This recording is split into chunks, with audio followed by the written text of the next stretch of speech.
be mediocre. I can't even say, you know what? I can't even say when I try, like when I'm recording and I'm doing intros, I'll be like, hey, welcome to the Don't Be Mediocre. I can't even say mediocre when I'm trying to say, all right, Right. welcome to the Don't Be Mediocre podcast, Scott. Thank you for joining us. Absolutely. Thank you for having me. Yeah. I've been checking out your Instagram. And so if someone goes to your Instagram, they would think you are mainly grizzly bears. But then I went to your website and I'm like, holy shit. The Aurora Borealis pictures. Now, because I've never taken photographs. I'm just with my iPhone. That's pretty much where I've the extent of my background in photography. So the different photos you have, for example, the Aurora Borealis, is that like a time lapse, or you just went out there at night and set up? And how do you do photos like that? Yeah. So Northern Lights and Aurora is a delayed shutter shot, if you will. Right.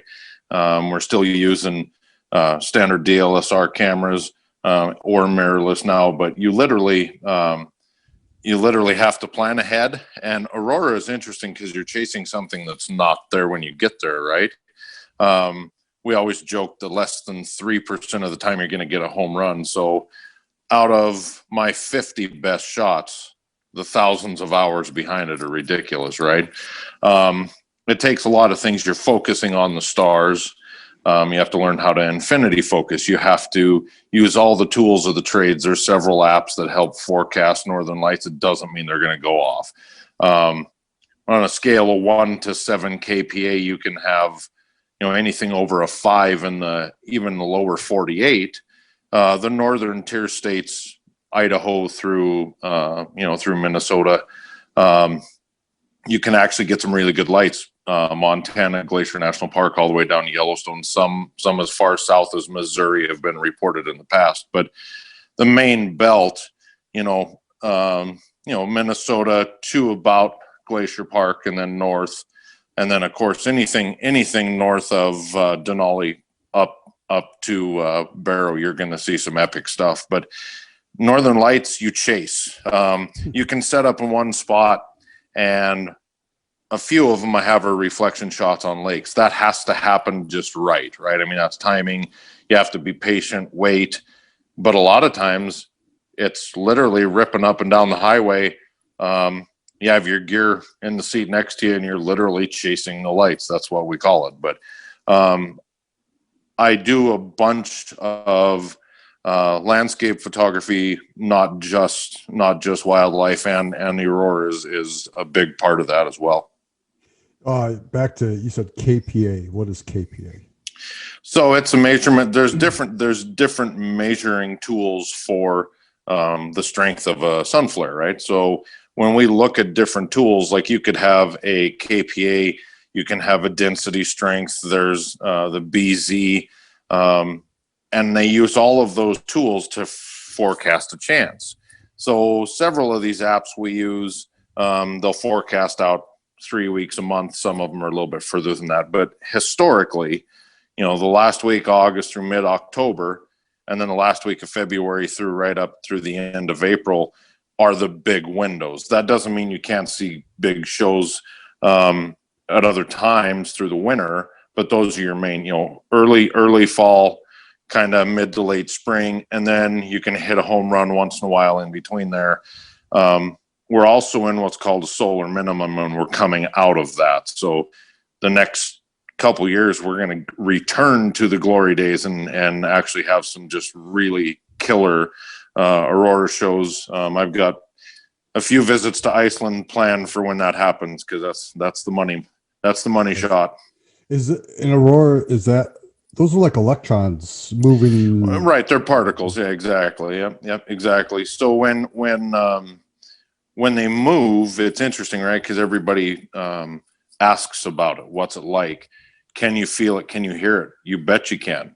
On real active nights, you can, if you were wearing a t-shirt, you can physically feel the static on your arm, and if it's really moving, you can physically hear it.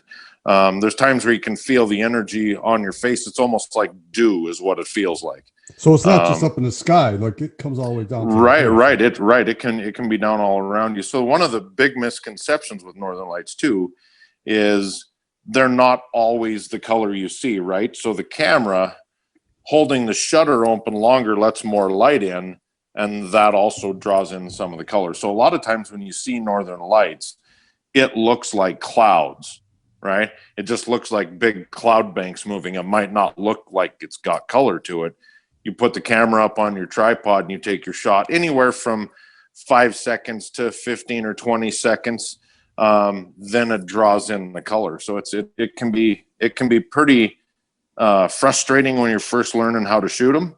But if you've got good people around you, that's like anything else in life, right? If you want to learn, you want to learn from people that know what they're doing. And I'm like anybody else. When I first started, I was like, man, I'm a fish out of water. And then the more you do it, the easier it gets.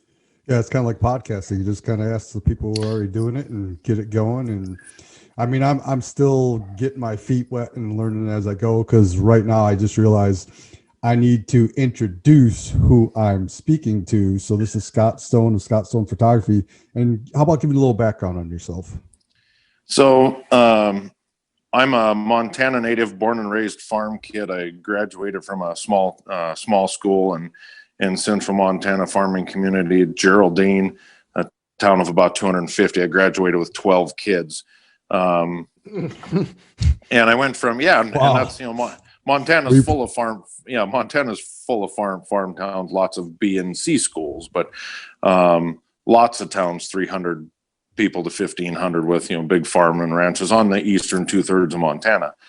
But so I was raised on the farm. I stayed on the farm, helped dad for a couple years, and then I ran my own construction company from basically the end of 95 all the way to 2007. And then I started running federal construction projects and Air Force jobs, missile projects here in Montana. And then I ended up through construction getting to Kodiak. And when I got to Kodiak in December of 2015, I ended up, watching some bears in the spring with my spot and scope coming out.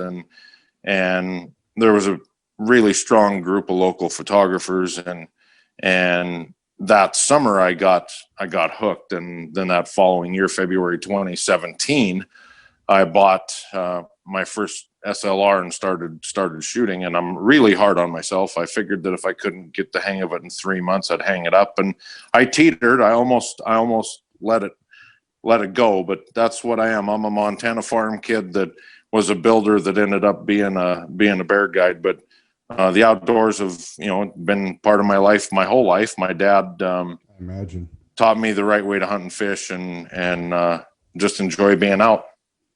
Any chance you were the only boy in a school of 12 and you were prom queen and homecoming queen? No. I was one of 6 boys, and there were 6 boys in my class and 6 girls. So, damn.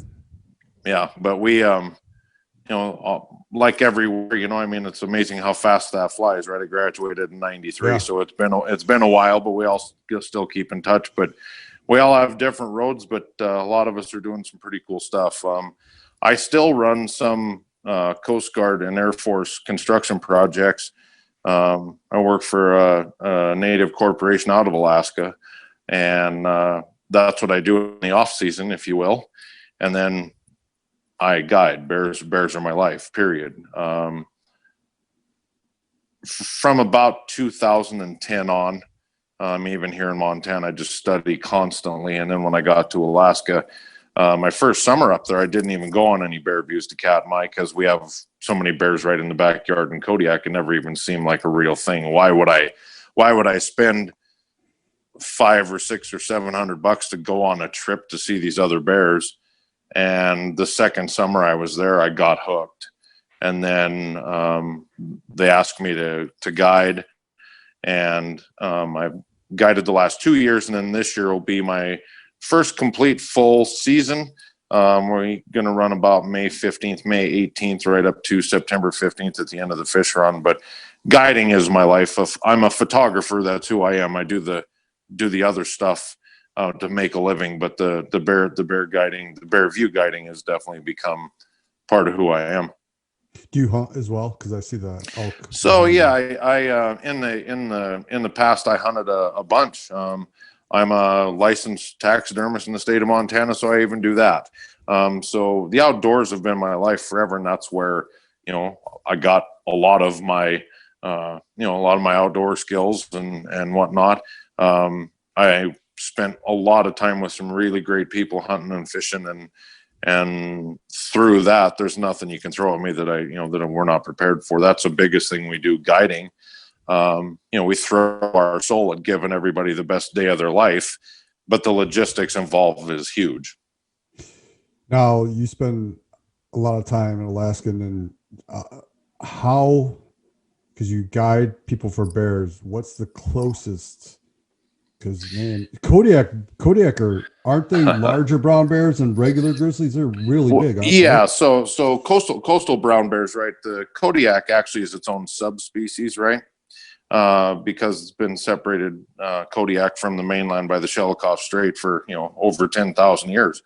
So the Kodiak is its own subspecies, and it technically is the biggest quote unquote grizzly, right? Biggest cousin, and then the brown bear would be second. But Kodiak versus Katmai National Park, Kodiak isn't. It's a wildlife refuge, right? Kodiak still allows hunting, so the hunting element is definitely felt in the bears. The way they handle things, the way they handle you, the way we approach them is different. If they're fishing, the fish runs in Alaska are so heavy that they're not focused on us whatsoever, right? They're focused on those fish. When we go to Katmai, it's a completely different ball of wax. Timothy Treadwell spent those 13 summers at Hollow Bay before he was killed. But he was doing. Is that the Grizzly Bear Man, the guy? Yes, exactly. The film, The Grizzly Man, that's exactly who it's made after. And a lot of people, can say what they want. The guy did what he loved for 13 summers of his life. A lot of people don't do what they love for one day. So, he was in there too late after the fish run, and there's a multitude of things that went wrong, why that happened. But Katmai bears don't know hunting. So Brooks Falls, Hollow Bay, Geographic Harbor, Kukak, there's piles of different locations people can view bears. There's several different tour companies that fly out of Kodiak and Homer. There's boat-based tours. I have friends that are guides for other companies who, I think the biggest thing that we all want to make sure always gets said is, we want to show people the time of their life, educate them about the bears, let them view them safely. But the biggest thing is we want to promote responsible ecotourism. We don't want to, overrun these bears. We don't want to, if there's too many people in a spot, we're going to go to a different spot. And, there's a few spots that are honey holes because of, maybe heavy fish runs, or just historically they're a great place to view bears. But as far as close goes, right, in a wild situation like Kodiak, and we have bears pass you as close as 6-8 feet. In Katmai, Brook Falls, they've obviously got different rules than Hollow Bay Geographic, but the park rules as a whole, we can only approach to 50 yards, right? Then it's on the bear. If they move past your group, you pretty much stand together as a group and let the bear do its thing, and it'll come check you out and it'll pass on. It's not something where we're just, constantly hounding the bears. There's days we can see as many as 100 bears. There's days we might only see one, but each encounter is different. We're slow and methodical in our approach. And if you do everything slow and methodical with a bear, another key that a lot of biologists and a lot of other guides talk about, if you kneel down and get on a bear's level, it changes the game completely. If a group of 5 of us walk up to a bear at 50 yards and we stand there, he may not be receptive and feed off. If we go up to 50 yards and we kneel down as a group and we give that bear time, that bear will come check us out and then move on about his day.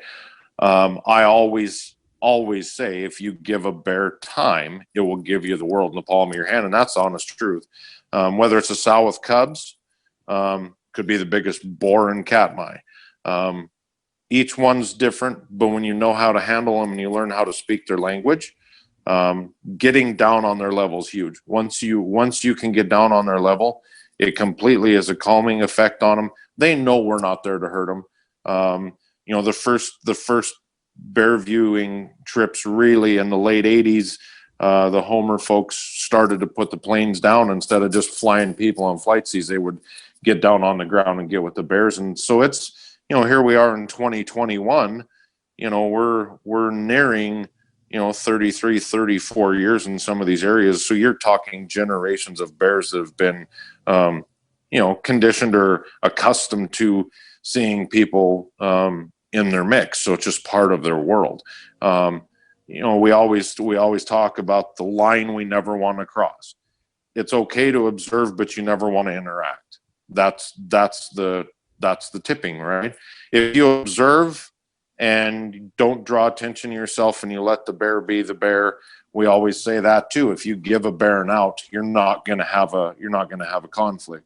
As long as a bear never feels trapped, even out in the wide open, if you give the bear out, they're going to take it. There's no doubt about that. And do you notice a difference between the Grizzlies in Yellowstone, how their behavior towards humans are, as opposed to the ones you deal with in Alaska? Absolutely. So, being born and raised Montanan, right? It's always part of who you are, right? We're University of Montana Grizzlies, right? And the Montana Bobcats. But the lore of the grizzly, we have a lot of deaths in Montana over history. Wyoming, Idaho, BC, inland Alaska grizzly bear. An inland bear is different than a coastal brown, and that's a huge thing. Their behavior is completely different. A coastal brown has all the food in the world. It's got all the fish. It's got all the vegetation it wants. But what the main separating point is that 100 to 150 mile inland range where the rivers and the salmon stop running. That's what'll turn a coastal to a inland bear. And those inland bears, they have a lot bigger range to defend. Food's not as easy to come by. Brown bears are spoiled. They, even in a fishing situation could be the Kenai, could be down by Juneau, right at Anchorage, you name it, anywhere along the coast. They've got food, so they're not really worried about us. They might come check us out, but they're not worried about us. An inland grizzly, you could be off trail 50 feet in Denali or Glacier. That bear's a pretty unpredictable bear. You're going to handle things way different. Denali, you can't be any closer than 300 yards is what the guideline is up there, right? So you're going to watch those bears different. You're going to watch them from a distance with scopes and be different. Brown bears, literally, as a group, different groups will sit. Some use folding chairs, some use buckets. We kneel, we move, but you literally can line your group up in a left-right V and stare the bear, if that makes any sense. They're gonna graze or fish, and they want to be seen. If bears turn their back on each other, they hate that amongst themselves. But like us, if we have a bear that's not paying attention to us and you kind of want your group to see him, we can get to 50, give that bear 20 minutes. And if it's not acting interested, if we turn our back and go check out another bear, sometimes those bears will end up feeding around in front of us because they physically want to be social and be seen. So you take pictures of grizzlies in Yellowstone, correct? Well, yeah, any chance we get. So if I'm home after our season in Alaska, I spend a lot of time at Glacier. I'm spending more and more time in Yellowstone, but the big thing that always needs to be pointed out, right, is with today's photography technology, a 600 mil lens or even a 100 to 400, if at 50 yards, you can still get some absolutely amazing images of bears, depending on where we're at. If it's a fishing situation, especially like Kodiak, where you've got a lot of alders around the river, there's a lot of times where you can be, 5 or 10 feet from the water and the bears will fish right through the middle of the river. They don't care. They're used to people. they just don't care. But yeah, a Yellowstone grizzly, a glacier grizzly, completely different animal. Do you know Mark Payton, the photographer? Yes, I do. That photo that he took of the grizzly and the elk there. Have you Yes, seen that? yes, yes, I have. 791. And you see that picture, and you think he's like right there because you were talking about earlier. Yeah. And then he shows where he was standing when that photo was taken. And it's like, wow, the equipment you guys use is amazing to capture that. It looks like he was right there. Yeah, absolutely. Yeah, no, there's that whole series. Mark's got a great series. There's quite a few friends that were down there for that. I was finishing a job in Kodiak, so I couldn't make it home for him. But yeah, what a cool event that was for everybody. But you're right. APS-C censored cameras or crop sensor. I have a 1.6 or 1.4 magnification over a full frame technically. So instead of being 600 mils, if you're shooting with an APS-C, right, you're going to be a 920. Plus, they make converters that are 1.4 and 2 times.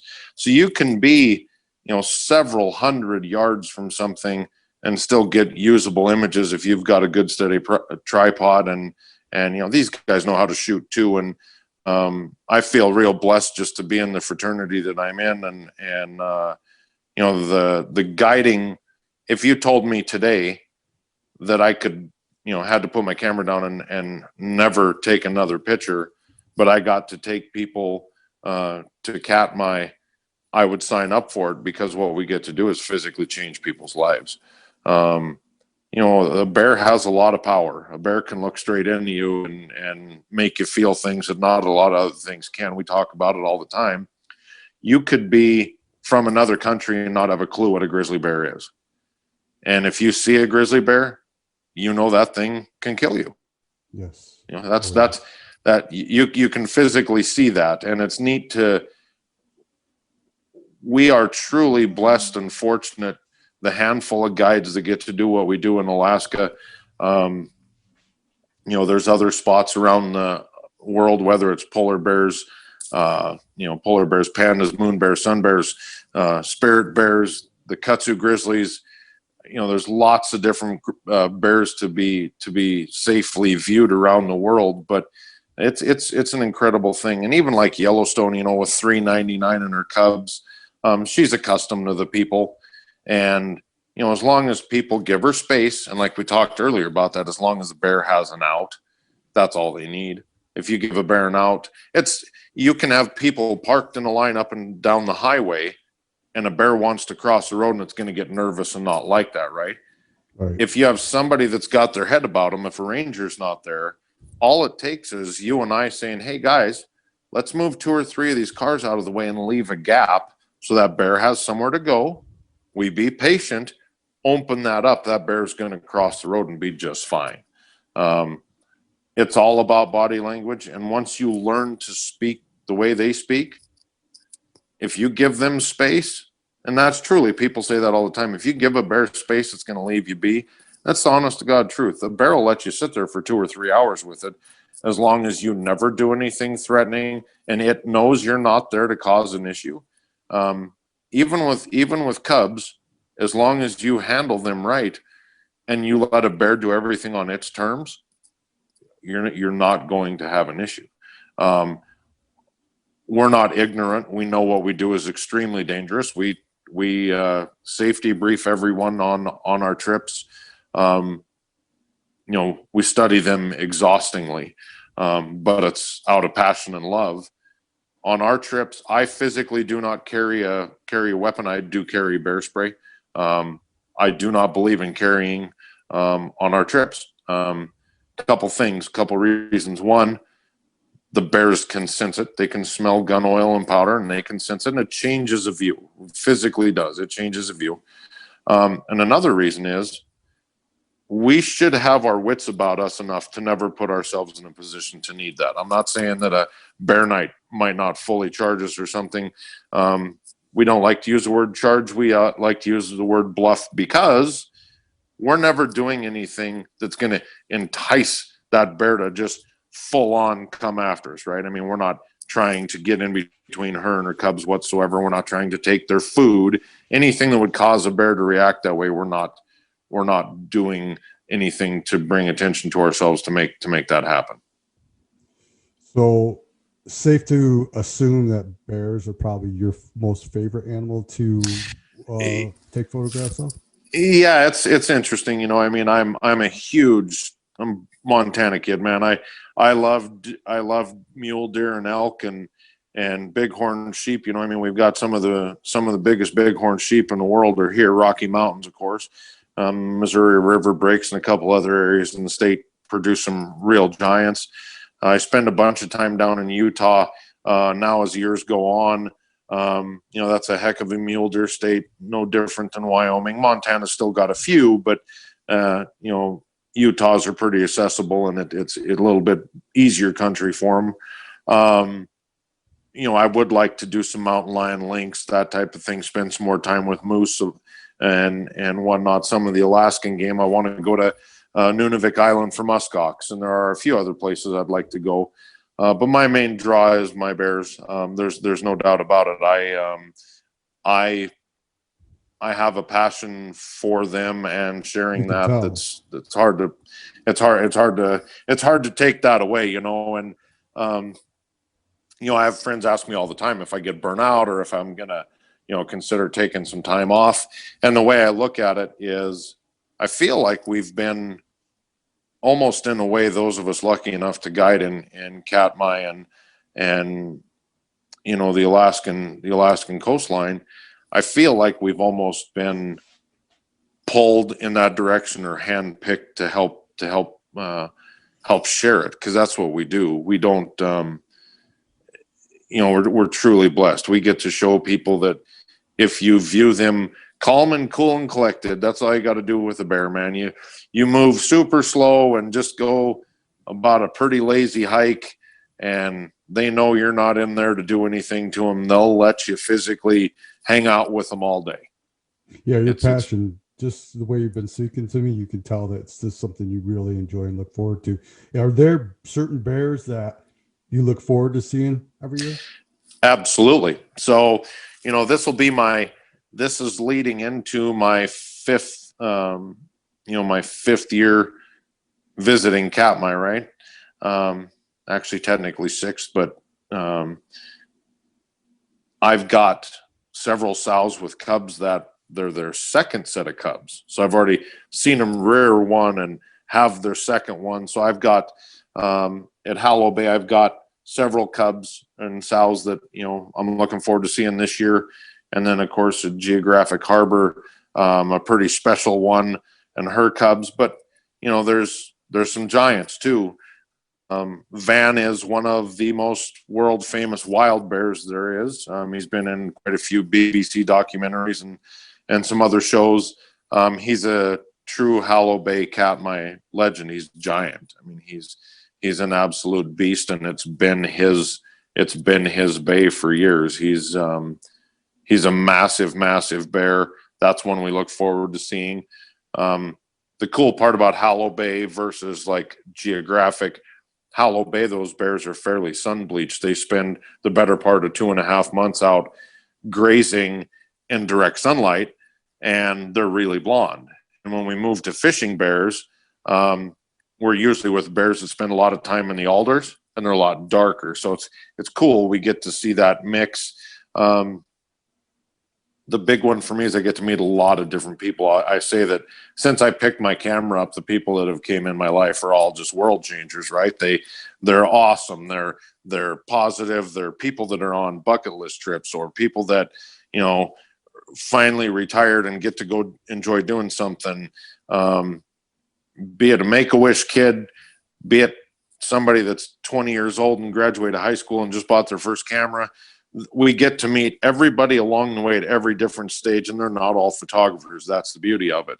You know, one of my good friends in Kodiak, she's a retired teacher. Her husband's a ER doctor, and he goes on bear views with us and her wherever they go.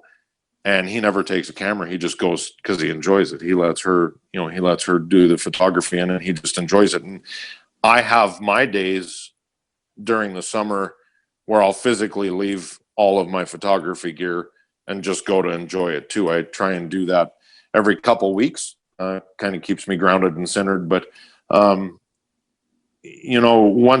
you get to go, I have some people that have been big inspirations that are other guides that you'll learn a lot from, and it's a pretty interesting fraternity. I mean, we are super protective of what we do. We feel extremely blessed because there's so few of us that get to do it. And you're right when you talk about seeing other bears you're excited to see again. I mean, we know these guys. We spend the better part of every summer with them, and you get to physically know them. We have 2 bears in particular that from the time they hear the plane land and we walk up over the berm at the beach and onto this big grass flat where they feed, they'll literally walk a mile and a half just to come say hi. And that's, it's pretty impressive to see that. So when you remove the hunting element, pretty much, the world's possible. It is a very rare condition that only exists in a few places in the world, and we're super blessed. And your other pictures, one that really stands out that's not a bear picture is that eagle. Now, that eagle in the snow with the American flag behind it, that was an actual, that eagle just happened to be in the right place, right time? Yeah, so the 3 bowing eagles with the crab boat in the back and the flag in the right hand corner, right? That's got piles of social media views, and that one is my biggest seller. That one, interestingly, I was waiting for the flag to blow out, but it's really tattered and it was wrapped up around the pole on the boat, so it wouldn't fully blow out. So there's 2 eagles, the 2 on the left were there, and then the third one flew in, and they're actually looking in the boat. There's a sea lion in the boat that one of the crewmen's trying to chase out of there. Normal Kodiak for you. And I had taken a few different images, but it's super, super dark. It's really, it's a pretty grainy photo. There was it was cold. It was like 22 or 24, big snowstorm. And it was getting close to dark. So that's actually a very slow shutter shot. I'm surprised that one of the 7 frames turned out. But it took 45 minutes for that third eagle, the one on the left, to physically finally look down at the ship at the same time to get all 3 of their heads down. And they only had them that moment was only about 2 seconds. But, it does look like they are bowing at the flag. I do share that every once in a while. And of course, this is a pretty volatile time for everybody. And we had the inauguration today. No matter, unfortunately, what side somebody supports, right? That's part of the issue there, right? Is no matter what side somebody supports, you want to see everybody band together and move forward with a real positive energy and get things back to where, we all feel good that we're going the same direction. I know, I'm old enough to remember how September 11th felt. I physically had the news on and watched. I watched the second plane hit the tower, right? And I remember those following 5-6 months how people did band together, and it was about unity and America, and America, and everybody being decent to each other. And the one thing that I really like about bear viewing, like a lot of different things, like if you're going to go sky jump or bungee jump or anything that's kind of out of somebody's comfort zone, right? It doesn't matter what race somebody is, where they're from, what their age is. When we get to take a group bear viewing, everybody's in it together. The first few things I tell anybody, we do talk safety obviously a lot, is, number 1, have fun, 2, don't run, and 3, don't talk politics. Those are my 3 main rules. We're there to enjoy the day. Do we all have our own views on conservation? You bet we do. But that's one of the beauties of what we do, is people physically are focused on those bears and what we get to see. Is it a bear view? You bet it is. When we go to Katmai, there's 14 active volcanoes, there's glaciers, there's a possibility of earthquakes. There's so much going on around you. It's just sensory overload. And it's a lot for people to take. A standard view is a half day, about a 50-minute flight both ways from Kodiak for us. And by the time we bring people back, they're on a mental overload it's almost exhausting for them. And, a lot of us guides will do 2 trips a day. Sometimes we do full day trips that are 14 hours. Our season is short. If I had to work I shouldn't say have to, if I had the luxury or the blessing to work from May 15th to September 15th, and the weather was perfect and it never took a day off, I'd do it because we love it that much. What's funny is all my life, I've never seen a bear out in the wild. All my hunting in the mountains, everything, I've never even seen a track. But I just know when you talk about, you're there and don't talk politics. When you see the things, when you're out in nature, you see things people don't see, and everything is gone. Like when you see even a deer, there's nothing else that's going on but what is happening right in front of you, and just realizing how beautiful these animals are. And if you're not out here, you don't get to experience this. And it's just the feeling is like, it's very primal, because it's something you don't get to experience sitting in a house or in an office.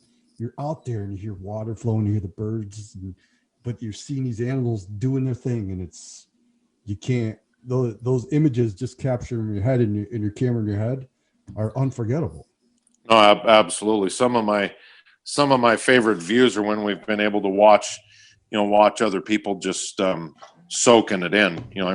There's a lot of times, probably 30-40% of the time, we have people that are physically streaming tears down their face because it's one of the most powerful things you're ever going to see. To have a brown bear or a grizzly, depending on where I'm at, but with our groups, to have a brown bear walk 8 or 10 feet from you and stop and stare you right dead in the eye, that's an experience, because most people don't think they're going to be able to do that at 200 yards. And we watch at all times. We're between our group and the bears. We're watching body language. We're watching all sorts of things. But the big thing is we tirelessly study them. Everything from habitat and diet and mannerisms and you name it. It's like anything, the more experience you get, the more comfortable you get with it. But the other thing is, as a guide that we have to look at, we weigh logistics. If something happens to the plane and we can't get somebody back out of there and we have to spend all night with our group there, we're the ones that has to have our head screwed on straight and make sure everybody stays mentally okay, right? People ask me if I'm worried about an issue with a bear. Never. The issues I'm worried about are a client having a heart attack or a stroke and how fast I can get help to them. That's first and foremost, number one. We ride in de Havilland beavers that were made in the 50s, and they are getting old and they require a lot of maintenance, but they are the tanks of the skies and they own Alaska. And until something better comes along that's feasible, they're going to be in the sky. And so we're riding in something that's 70 years old, but they're a workhorse. That's what they're for. But we get to take all of these variables. You've got the beaver that built Alaska. You've got that's 70 years old. You've got the possibility of a volcanic eruption and the earthquake and tsunamis and all of these other things going on. We have glaciers calving in the back, and sometimes it'll make a thunderous roar coming down the canyons. We've got wolves, possibility to see wolverines. There's moose. At every turn, we're just spoiled in what we get to see. My life, I get up, have a cup of coffee, and for 4 months of my life, I know I'm going on a float plane ride that day, and I get to go spend all day with brown bears and a bunch of people that are on a bucket list trip. I'm one of the most spoiled people alive. It's funny you mentioned flying the Havilland, because I'm a pilot, and one of the certificates I want to get is I want to take a bush pilot course. Absolutely. To fly. in Alaska, because I see these guys. I had a guy on, Greg McKayla. He's out of Canada. He's a hunter, and he's got a TV show, and he's got a Piper Cub. But the way these guys fly those planes, it's all like I've described. It's almost like a helicopter. They can pick a little flat piece of land in between a river and just drop it right there and turn around and take off like nothing. And it's amazing how those pilots in Alaska fly. And like you said, a lot of the planes they're flying are like these old Havillands, but they're sturdy workhorses. And so absolutely, yeah, they're the top notch. The turbine beaver and the turbine otters are the way of the future, but they're also extremely expensive. And there's a few around, but there's still a pile of straight up beavers that are taking people on hunts all over the place and flight seas, and the float plane and the beaver are going to be, they're going to be part of Alaska forever. So yeah, they're not going anywhere. Yeah, no. So how would so you've been in photography for about 5-6 years. How would someone starting out, what would you like? Is there like, as far as equipment and books, YouTube, what would someone just starting out and wanting to get into photography? Because like I said, for me, the only thing I know about photography is I take my phone and shoot, and then I can do like the filters and do some little additions. I see some of your landscape, you can see where the colors and just to be able to take shots like that, and then let alone taking shots of wildlife. But as a beginner, what would you suggest people, how would they go about getting started in photography? So the biggest thing for beginners, a couple things. Number one, you want to know what you plan on shooting. If you are going to be a landscape and a portrait photographer, that's going to be a different camera, different set of lenses versus a wildlife camera and lenses where you need way more shutter speed and way more focal length in your lenses. The other thing, unfortunately, is it's getting to be, it's a money game. I mean, it's definitely it's not cheap. If somebody's budget's $2,500 and they're getting started, you can talk to a lot of us. We have a lot of used gear. We would help people in a heartbeat. There's lots of different avenues you can go through, several different photo places that you can work with that'll buy, that will sell good used gear. The other way is a lot of people, if they do their homework, a lot of people get relatives that'll buy them new camera lens setups that never get used, right? They'll go take a couple hundred pictures and then that's it. You can buy refurbished stuff for about 60% money and new, but that's the biggest thing, is decide whether you want to be, maybe more towards landscape or portrait, or if you are wildlife, it's going to be more money. But don't be afraid of used gear, because 99% of us take really good care of it, and used is a good way to get your foot in the door. But the more you shoot, the further you go. A lot of us, storage is huge. You're gonna have a bunch of money wrapped up in memory cards and your time and editing and all of that. It adds up, and gear's heavy. On our tours, I kind of get sick of packing 60 pounds in gear on top of some other stuff, and there's days where it's nice just to not take it. So a lot of the new mirrorless stuff is way lighter, but it's also expensive. So wildlife into things, it's not uncommon to wrap up anywhere from 10 to 25 grand in a hurry if you just went out and bought new stuff. Some of the lenses are $13,000, some of the bodies are $9,000. Wow. But that doesn't mean you have to start there. I mean, if you do some shopping, for $2,500 or $3,000, you could pick up some used stuff, and you're not going to have the newest of the new, but you're going to have enough to do well, because like we all say, used gear from 10 years ago is way better than anything that you and I would have grown up with, right? So, and it gets your foot in the door. But yeah, landscape and portrait photography is way cheaper than wildlife, but that's where I would start as far as gear goes. And then as far as pointers go, there's a lot of online forums, and you hit it right on the head. YouTube, there's so many different YouTube channels and people that are willing to help you. you can learn a lot if you put the time in. The best thing, like anything else in life, though, is experience. And until you go out and do it wrong and learn how to correct it, that's the big one. The other one is surround yourself by the people, surround yourself by people in the industry that that you can learn from. If you have people you look up to or people that shoot a certain style and whatnot, you're never out asking a question. I've said that more often than I can say in my life. Is a lot of people are afraid to talk to people. If you physically ask somebody how to do something, the worst they're going to do is tell you no, or they might at least point you in the right direction, right? Yep, that's true. So what's next for Scott, as far as you mentioned going to Iceland? When's that trip? Yeah, so my trips, I want to do Nunavik, fall, winter, muskox, but Iceland is going to happen a bunch. I'm going to spend a bunch of time in Iceland the next 3 or 4 years. I've studied that place to no end. So Iceland's huge on my photography list. I love spending a lot of time in Utah. I'm going to spend a bunch more time in the, Escalante Park, Bryce, that area.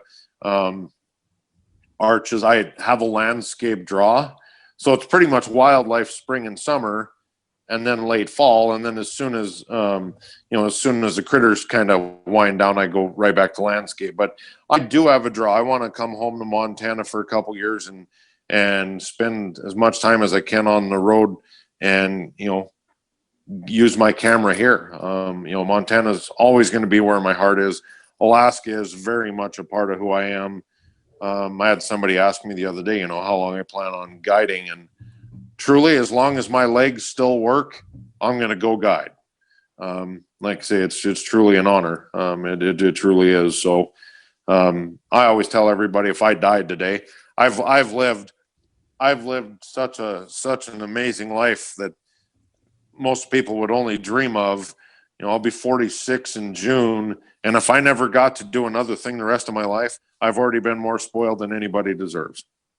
I look at it the same way. I look back and it's like, I've had a pretty decent life, so I can't complain, and I still got a lot to go. So where are you located in, do you have like a studio or something in, where are you at in Montana? So in Montana, I don't yet, but it's going to come that way. My family lives in Columbia Falls, right out of Glacier there, by Kalispell. Nice. And eventually, here in the next couple years, I'll probably move there. I don't know if you can call it full time or not, but I'll either have a studio in Kalispell or Whitefish, and I'll be spending a bunch of my time back and forth between Montana, Glacier, Yellowstone, and Alaska. And that's pretty much what my life's going to be. I will look into possibly activating my CUA for commercial youth authorization permit, which is exactly what our flight service uses in Katmai. I'll personally have my own CUAs for Yellowstone Glacier and be leading some photography tours, but not a ton. I know from Mark and some other guys that do run there. It's a ton of work, and you don't want to overbook yourself. I still want to travel a bunch, and I've got a lot that I want to see. Yeah, because I'm looking at Livingston, Montana to call. Yeah, absolutely. Livingston is a beautiful place. I was just through Livingston Monday on my way back from Yellowstone. So I'm jealous. Yeah, I'm down here in Texas right now, but just some personal things taken care of, and then I'm out of Texas. See ya. Yep. So yeah, yes. Montana. I went hunting in Montana a few years ago and just fell in love, and it's my kind of state. Well, we've got a ton of road freedom. You can go any direction, and you can go east and be in some of the best mule deer country there is, and turkeys and some big river bottom whitetails, and get away from everybody. But the road freedom of Montana is, I think, the big thing that separates it from Alaska. I love Alaska. I will never take anything away from it. I've been born and raised in what I think is the best state. The only thing that we don't have is the ocean, right? But the Montana's like the perfect mix of everything. And it does. One of my favorite things about, Kodiak and Alaska as a whole is the people are very similar to Montana. It feels like a second home. That's been a natural fit for me. It's I'm spoiled on every end. Everywhere I go, I get to see and meet some amazing people. But I also fully believe that we get what we give. My grandpa died very young. I lost two uncles in their 30s, and that changes how you look at things. When you go past that age, when you realize that those guys have already checked out and don't get to do what you get to do. I always look at it like if you're having a bad day, man, you can change somebody's life by every once in a while it's all right to just say, you know what, I need to pick myself up and just give it everything I got, even if it's not maybe what I want to do at the exact moment. But my dad was a huge inspiration to me. Worked through tons of hard times on the farm and did a lot of stuff they probably didn't want to in the 80s, during the drought, and in the end ended up very, very well for them. They retired well, but he also busted his ass, and he's also been, a real decent human being. I have the best folks, best family. I've got the greatest friends. All of my photography friends are, just such a great fraternity of real creative people that are constantly trying to, show people that there's still a lot of good in this world, regardless of what may be going on around us. Tell you what, there is some absolutely incredible people and incredible places to see. One thing that I can say is that if I would want to learn from someone about photography is you, and if I want to learn about bears and photography and wildlife, it's you because you talked about, just going at life basically full bore and doing what you like to do. And you could tell by how you're talking to me right now that you've got a passion and you found that passion, and it just makes your whole life a whole lot easier because you're doing what you enjoy. That's very important in life. Absolutely. Like I say, for me, I feel blessed to run those construction projects I get to. I mean, it's a pretty stressful job, federal construction, but I've met a lot of great people there, but it's also afforded me, a road and a path to find what I truly love. So, it was a stepping stone to where it goes. I may still run a few contracts here and there, but my camera is going to be my life the rest of my life. And I throw my entire soul at it. There's no doubt about it. I get to see and do some things because my life is structured in a way that allows me to do it that a lot of people can't do. I don't have bills. I'm not married to a mortgage. I'm not married to a business. If I want to up and go guide, I'm going to go guide, and I'm not worried about what it pays or where the outcome goes because I'm doing what I love every day. And that you can't put a price on that. Nope, you can't. So where, if anyone out there listening is hearing this and they're interested in going to Alaska to photograph grizzly bears and wildlife, where would they find you out there? So the easiest way to do it, right? If they reach out to me directly on my Instagram page, right, the Stone_images, or if they message me on my even my Facebook photography page, which is the Scott Stone Photography, or my website, same thing, scottsstonephotography.com. You can email me at scottstonephoto at gmail.com. Any one of those avenues, if you shoot me a message, I have itineraries I can help you with. I'm working with some Nat Geo guys right now on their personal trips to come see stuff. So, it feels good to have some people reaching out to you because of your passion. But if anybody messages me, I don't care if they're 9 years old or they're 85, I will do everything I can to help point them in the right direction photography wise. And when it comes to bears or bear viewing, if they have a question, I'll sit down and talk to them all night long. They're my life. I'm super passionate about it. And if I can do everything I can to share and touch one person a year, if that's all that comes out of it, I've done something good. Well, I've met people taking photography, pictures and stuff, but I've never met an actual photographer.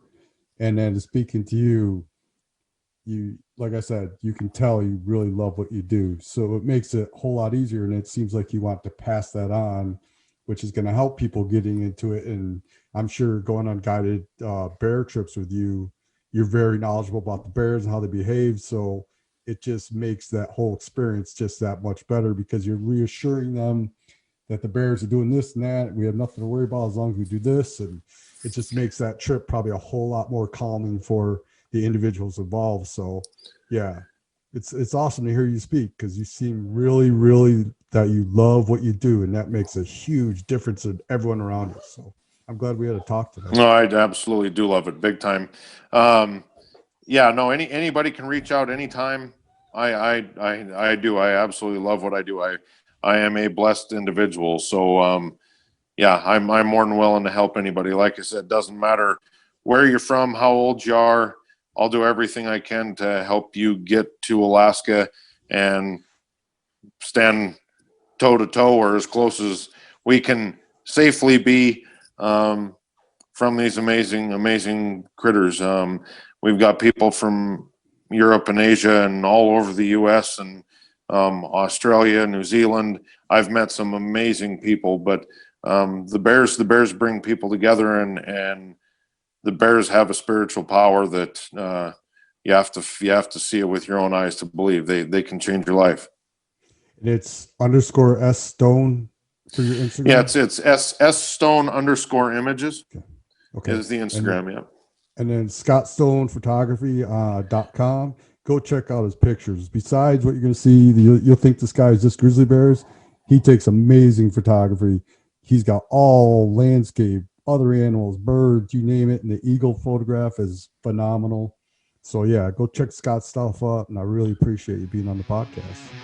Absolutely, man. Thank you. I appreciate you inviting me. No worries. Have a great day, my friend. You too. Thanks, sir. All right, bye, Scott. All right, bye.